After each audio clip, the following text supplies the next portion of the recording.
Oh my goodness, here are some more sugar balls. These things are the best. These are the large size, and all of these have glitter sparkles on the inside. These things are just amazing. You can squeeze these guys, and then they're kind of like slow rise foam. They just ooze back. Nothing quite like these guys.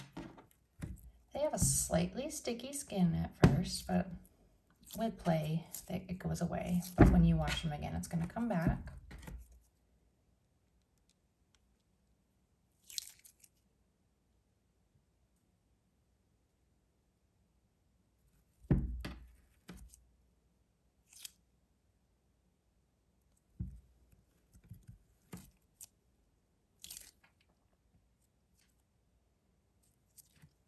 These guys are also stretchy.